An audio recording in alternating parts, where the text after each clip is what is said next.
Hey, it's Mike from the Daily BM. On this episode, Brad and I discuss movies and history and a couple of other topics, including how my day went. So hope you enjoy. Remember, like and subscribe. Catch you on the next one.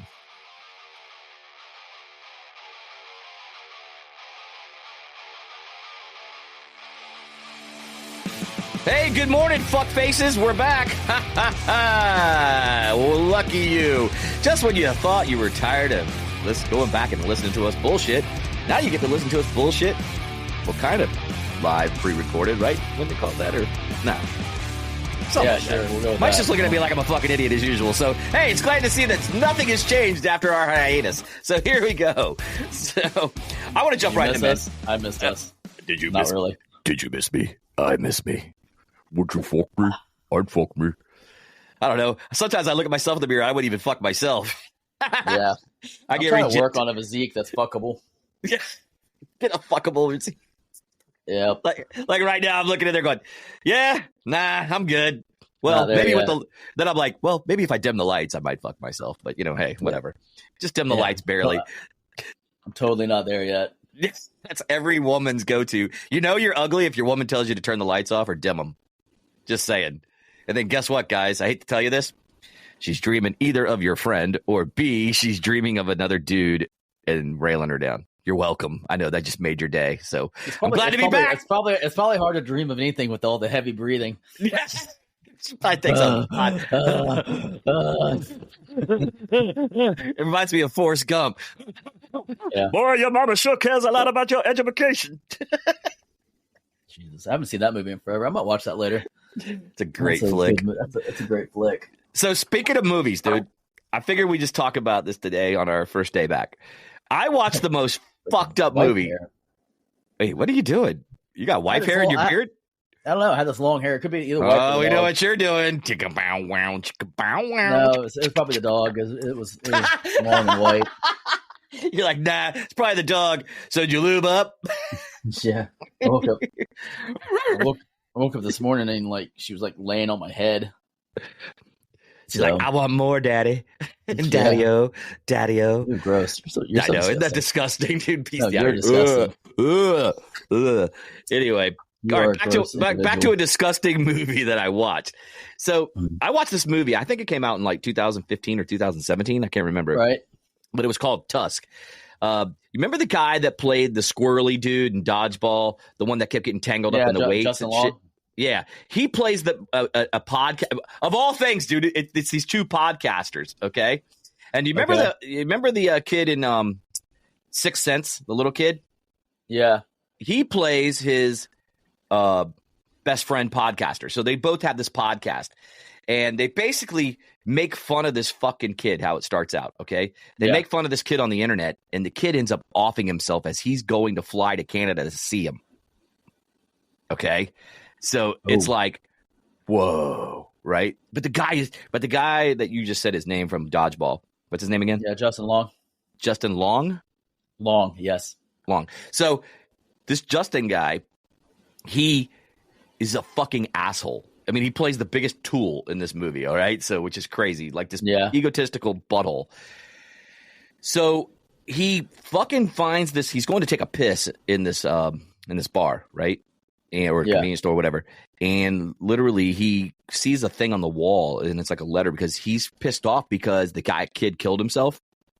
So he's mad, and he's trying to find another way to fill an episode for a podcast. Sound familiar? No, but so he decides to drive out into this countryside in Canada and by himself. He doesn't want to take his girlfriend, right? And so he goes out there, and the guy, this old man, is in a wheelchair. You think he basically drugs his tea that he gives him. Yeah. So I kind of want you to watch it because it's fucked up, but in a nutshell, he turns that dude into a walrus. I'm not shitting you. I knew you would laugh. I swear to God. And I thought it was the most fucked up movie. But I don't want to tell you too much because, see, I'm fucked up. I laughed at it because I thought it was I thought it was a comedy, but it was considered a horror movie. But I thought it was fucking hilarious because I'm going, how fucked up is this movie? So it ends even more fucked up. But at the same time, you're kind of like, they could have done a little better job at ending it. But I mean, he has tusks and everything. Is the guy that converts the dude into Mr. Tusk a relative of the kid that committed suicide? No. That's why I thought they would tie that in together. Oh, but they didn't. They just kept it separate. But it was the most fucked up weird thing, dude, because I went, okay. I was like, who the hell sat in probably some podcasters and sat there and went, you know, it'd be really cool. We create a horror film where a dude is a serial killer and he fucking turns people into walruses for his own entertainment. That's somebody that's high coming up with that. I know. Again, you got Seth Rogen in the back. You know, it'd be really cool. What? Have a fucking serial killer fucking like turn him into a walrus and shit, man. Because everybody knows podcasters are assholes. So it'd be kind of cool to kill a couple of them off. Anyway, so I think his buddy ends up getting his chick in the end. They don't literally say it, but he's with her to visit him at the end. In a fucking in like a place where walruses would be. And I'm like, what the fuck? But it was a fucked up movie. They don't try to turn it back into human? They leave it open at the end, dude. They kind of fucking throw him outside, dude. He's out there. Okay, I'm just going to tell you, fucking, because you're never going to watch it. But the reality is, so sorry if I fucking spoiled it for the rest of you assholes. So here it is.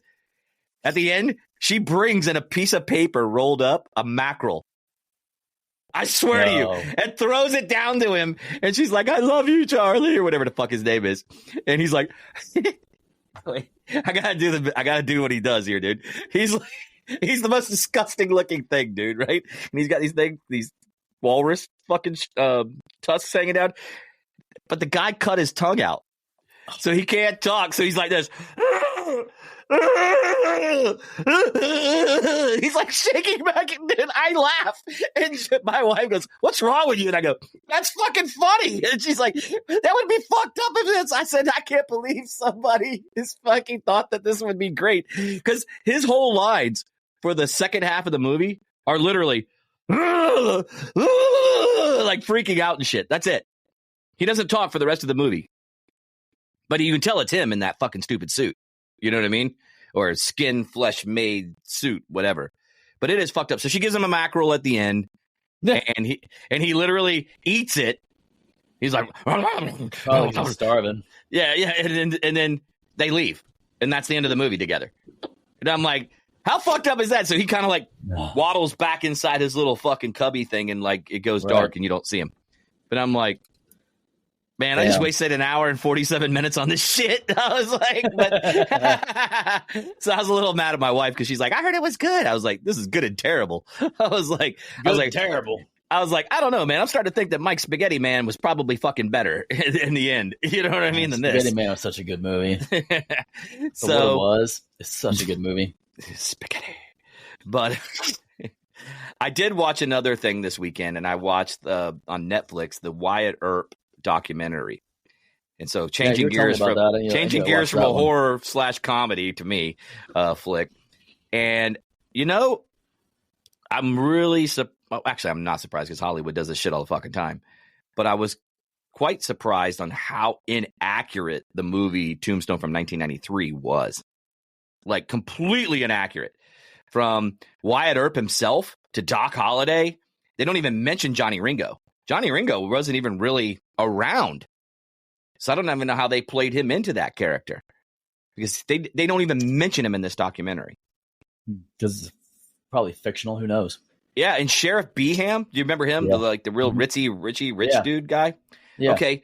The only part that was true about him was that he was like the sheriff, but there was no like town sheriff that handled all the shit. The Earps, Virgil, Morgan, and Wyatt, they were actually what they called enforcers for him. Oh. So they never just showed up at Tombstone and decided, oh, we don't want to be sheriffs, and all that shit went down the way they say it did. Totally didn't go that way. So I would implore anyone who's a fan of like Val Kilmer and Tombstone and all that shit to watch this, because I did know that Doc Holliday was a dentist first. Yeah, 100%. Yeah, I knew that part, right? That he was a dentist, and then but the way that they portray this in this documentary, I mean, it actually hooked me. I watched the whole damn thing. I think it's like 3 or 4 part episodes, maybe 5, of the history of Wyatt Earp. And I was like completely blown away. Believe it or not, Josephine, the girl that married Wyatt, she was dating Sheriff Beeham. Really? They were living together, and then Wyatt got caught cheating on him, and he arrested Wyatt. Wyatt actually went. If it wasn't for like a key witness, he would have been hung as a outlaw. But because this key witness came in at this one point during the OK Corral, it lifted him away from being that outlaw, and then it turned him into a hero. Oh, damn. So if you haven't seen it, man, you got to see it. Didn't he pursue the cowboys like relentlessly? Like, yes, dude, and he was killing bitches like left and right. Like, he just took the law in his own hands, and didn't they actually send another posse out after him? Correct. Not, I mean, like the government, because he was going too crazy. Correct. Did that happen? Okay. Yeah. I can't remember. So the reality is that he didn't really start losing his shit until Morgan was killed. Right. So when Morgan was killed, that's when he went nuts. The crazy part was Virgil was a tough son of a bitch. Mm-hmm. The guy that Sam Elliott played. Oh yeah. He actually was super tough. He got shot not once, but twice. So they didn't show that part. He actually got shot in the back and still survived. It went into his liver, I believe, and went into his somewhere in his upper back. I want to say his lung. Don't quote me on that. But that was usually a death sentence. Yeah. And he survived it and lived for a long time. But he also got shot in the arm. He got shot in the leg. It was fucked up. But it was crazy how Virgil was just super tough too. So it was really cool because they went into each person's like story kind of deal. Yeah. While telling the whole story. And I thought it was very well put together. I mean, it was definitely an entertaining thing to watch. So if you haven't had a chance to see it, definitely go check it out. Because it's super fucking cool, man. I'll definitely go watch it. Oh man. Let me ask you something. Sure. Totally. I'm sidebar today because it's our first day back. I'm just totally segueing out. If I talked to a friend yesterday, and she is now doing body competition. I meant to ask you this when we were off air, so I figured I'll ask you while you're on. Would you ever consider doing going all in and doing competition? No. Type posing and shit like that for muscle competitions. No. I have no interest. Really? Just not your cup of tea. Yeah, I thought of too. I was like, well, man, I don't know if I could literally commit to that commitment level. And it was funny because I sent her a picture of the pod company's pod chiller. I was like, hey, do you guys use anything this for recovery? And she was like, no. She goes, I don't have a commitment that high. And I'm going like this. Hold on a second, man. You're fucking eating religiously when she was telling me her eating, what she was eating, for the day, and that she has to eat pretty much the same things, over and over again. And I was like, you got that level of commitment, but you can't drop into 50-degree water? Are you fucking shitting me right now? I was just like, get the hell out of here. I thought it was just kind of nuts. Yeah, I don't know if I could commit to that too, man. I mean, that's like hours in the gym. Right. Not just 1 hour. I'm talking 2.5, 3, maybe even 4 hours of just training and then your meal preps alone and getting all that into play. That just sounds like a lot of fucking work. Yeah, it is. I mean, kudos to those people, those men and women that do it, man. Because I mean, fucking A, their physiques are insane, for sure. Just the muscle growth and the way they train. It's absolutely crazy. I've been following this black guy. He's a personal trainer, and his name is Papa Puff or something like that. And if you're not following him on TikTok, man, or on Instagram, you have to. He's entertaining, but he's also very knowledgeable. You know what I mean? So it's like he's got the best of both. So some of the stuff I've corrected, when I do incline bench presses and things like that, I used his stuff, and I have seen a tremendous difference in my strength and in growth in my upper chest because of it, because I was lifting it wrong, and it was just a slight movement difference, And I was like, well, holy shit. You know what I mean? I didn't even think about it that way.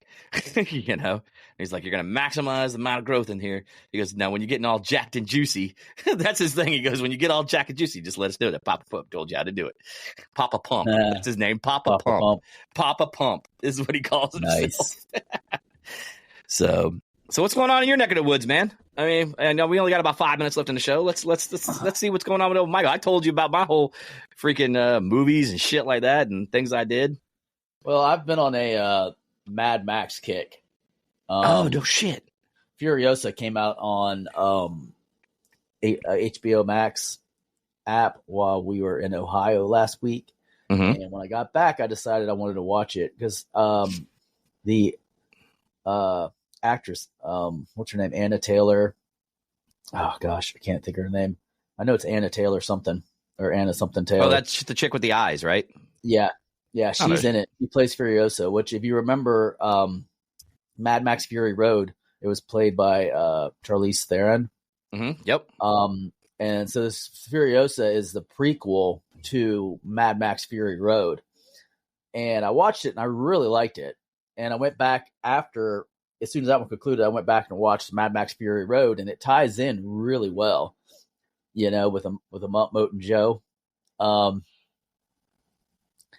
So now I'm watching the original Mad Maxes. I skipped the first one because it was 1973, and it was just, I don't know, man. It's a little bit too Grindhouse for me. So, and I know the story, so I was like, I don't really want to rewatch it because it wasn't really that great of a film. Mm-hmm. But Mad Max 2, The Road Warrior is good. I'm halfway through it. And it's just so funny because it has that 80s influence. You know, like... That's what makes it great, the nostalgia, you know? You know, like people like grabbing like football gear and wearing football gear, you know, and wearing like spikes on it and shit. Yeah, and wearing like spike collars and like, you know, like gimp masks, you know, like with like, you know, hockey the masks. Yeah, humongous. I am the humongous. It's like you're like the last dude out there. That's like the best name you can come up with. I love it, you know. But it's such an interesting take on what would happen if we were in an apocalyptic situation. You know, would it degrade to that point? I do think that people would turn on each other. Oh, in a heartbeat. If there's no law, I think that they would definitely turn on each other quickly. Dude, I'm right there with you. Is like, what are we going to wear when we show up? You know. The other big announcement is, you know, yesterday I got my braces off, so now I have pearly whites. I noticed. Look at it, man. They're straight as an arrow. Yeah. And when I sent the picture to Tracy, she sent me back the orange that has the big smiling teeth on it. You know what I'm talking about? Yeah, classic. Yeah. Beautiful. She's like, I've forgotten how big my teeth were. So, because they had those little big pearly whites in them. My wife's got big teeth too. Yeah, they're perfect. Yep. Yeah, I'm so excited. Looks good. When do you get? You already got fit for your retainer too, didn't you? Oh yeah, I wore it last night for the first time. It wasn't. Did you talk like this? Problem at all. Are you like this? No, not at all. It fits so snugly that I can't even tell they're on my teeth. Did you just say snugly? Mm-hmm. It fits so snugly. What word would you have used? Snug. They fit so snug. Lee. No, you don't use No. It fits so snug, Lee. Snug, Lee. Yeah, so that's an exciting day for me. Other than that, you know, it's just like life is normal. Like we got back from Ohio. That was an adventuresome trip. Yeah, and that was kind of surmised stop my week in review. We did have football on Saturday, and our team won, and it was like 26-0. And I'm telling you, it was such a good feeling watching those kids win. and starting to see them like working as a team. Of course. So that was very, very fun. And then I also discovered something about myself. You're gay. Actually, we already knew that. Okay. Go ahead. I actually really enjoy working in concessions. I don't know what it is, but I like the speed of it and like working the back of the house. Like I don't like taking the money and taking the orders. Yeah, you like cooking the food. Oh, I didn't even cook. I was literally in the pass. Like all I was doing was making sure orders were right and putting them together and getting them to the front. So you're a pass through. Good job. Yeah. Which was really fun. Like I really enjoyed that. You're such a nerd. Yeah, I don't know why. It makes I like cooking and I like being in kitchens in general. And I just realized that, I thought it was gonna be like a horrible like experience, assignment.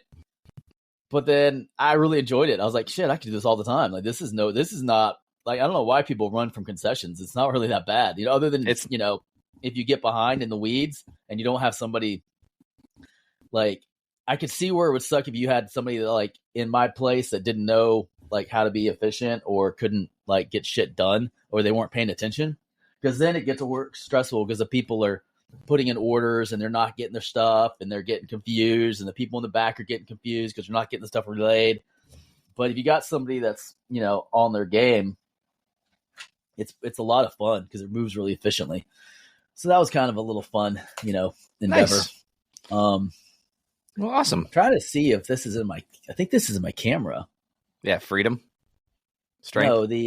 No, I've got these this halo like lights, like Jesus lights coming down. I don't know if you can see them, but you just art thou with my gift. You are up there. It's your teeth. It's reflecting the light. It's like no, I think it's my camera. It's like I think it's the camera. It's those big pearly whites. Well, listen. Real quick before we get out of here, sure. It was such a journey, and you think, oh, it's just braces. But having braces at 47, 46, because I've had them for 2 years, 26 months. It's so much different than, I guess, being a kid. Like kids with braces is nothing. It's like that's just part of life. Like they all have them. They don't care. But as an adult, it's so conscientious because, like, I love eating salad. Like that's one of my favorite things is a good, clean salad. Mm-hmm. And I didn't eat them for the longest time. Like I very rarely got salads because it was so painful much to eat, to not eat, but like keep your teeth clean. Right, pain in the ass. Yeah, it was such a pain in the ass. And you're trying to talk to somebody and you're like, oh my god, do I have food particles all in my braces?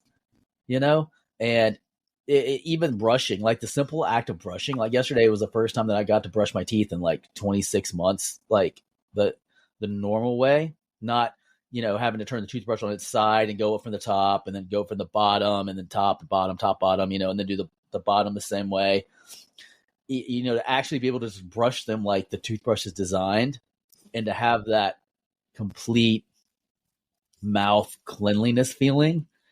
I can't even put it into words. It's just like euphoric almost. It's like, oh my god, this is amazing. And not having like these little pieces of metal just grinding the inside of your gum line. Because randomly, like, you bite, you get hit in the cheek, you're bloody. And it's it was like, holy crap. What a difference, man. And I didn't think the day would come. Like, I couldn't stop smiling yesterday because I was just like, oh my God, it's done. It's over. This journey has come to the end. It has finally come to an end. Yeah. It is over. Yeah. So that was a pretty amazing experience. And then last night, something funny happened at football. So I was in the QP position because we were running the offensive line. And the center hiked the ball low, and the kid came in, and basically it was like his helmet to my head, like full on smacked me. Okay. And it didn't even really hurt. The only thing that bothered me was that in my hat, that little metal pin in the middle. Yeah, that on the ball on the top. Yeah, the ball. Yeah. That shit fucking hurt a little bit. I was like, what the fuck? Yeah, it does. Did he hit you on top of the head? Yeah, dead square of the head. I was bending over to pick the ball up because the play was dead, and he came in with his helmet down and just like, that hurts, dude. Full on smacked me, dude. Like, I mean, he bounced off of me, but like, I mean, he was 10 to you, probably like, I don't know, maybe 100 pounds. So it wasn't like nothing hitting me. It wasn't like a 30-pound little child. So then flash forward, like, towards the end of practice, I'm standing there. I'm walking and watching, and he's not paying attention, the same kid, and he comes flying across, okay? And somehow he collides with his knee pad, not his knee, but the pad, right, the thigh pad. Yeah. Into my knee, okay? As I'm lifting my knee up. And he goes flying, like literally like I deflected him, and he grabs his thigh, and he's like yelling in pain, like, ah! And I'm like, how did that hurt you? And the funny part is the entire time he was like rizzing me about like, oh, did that hurt if I hit your head? Is your head hurting? You got a headache? And I'm like, I didn't even fucking complain. I was like, no, it didn't hurt at all. Be a little punk ass. He's laying on the floor like, ah! And I was like, payback's a bitch. Yeah, payback's a bitch, motherfucker. Don't fuck with me. I'll take you out. It's nice to know you're as revengeful as me. I didn't do it intentionally. He ran into me. I wasn't even paying attention. I didn't even see him coming. Like, if you'd have clocked me, like, it could have been really bad, because if he would have like clocked me on the side of my knee, like if I'd been standing there, he probably would have broke my knee. But because it was the front of the knee and I had my knee slightly like raised, it was just, it was like a knee strike. It was like, bam, took his ass out. Out. Okay, well, never mind. Then you didn't take him out intentionally. I'd have taken him out intentionally. No, I'm not vengeful like that. I do have I did read a good quote today. And I can end it all. This will end my little segment, my 5 minutes of glory. So, have you ever heard the expression, I don't know whether to laugh or cry? Yes. Because you're so frustrated? Yes. Always choose laughter, because laughter elevates you and makes the moment lighter, whereas crying makes you more depressed. So try to look at life with a humorous eye and try to laugh more, because it's a lot easier than crying, and it actually serves a purpose, because it elevates you. So, if you don't know whether to laugh or cry, always laugh. The end. Yeah, just like that, we're getting the fuck out of here. Guys, thanks for tuning in. We're glad we're back. We have a guest coming in on Thursday, or actually Friday. I believe it'll be for Friday's episode. So we'll be having a guest in on that particular day, and we'll do the great reveal on that day. And then don't forget to head over to MasonDangerBeardCO.com, 20% off, just using the promo code DailyBM. Also, don't forget to head over to our socials. You can follow us over there. And please, if you're listening to us on Apple or on Spotify, please like and subscribe, follow us, give us a 5-star review. Yeah, even if you think we suck, 5 stars are awesome. That's all I'm going to say. Mike, got anything before we get out of here? Yeah, give us 5 stars, because we suck so bad that we're really good at it. Yeah, no shit. There you go. 5 stars for sucking. Bam. All right, guys, catch you on the flip side. See you tomorrow. Have a good one. Deuces.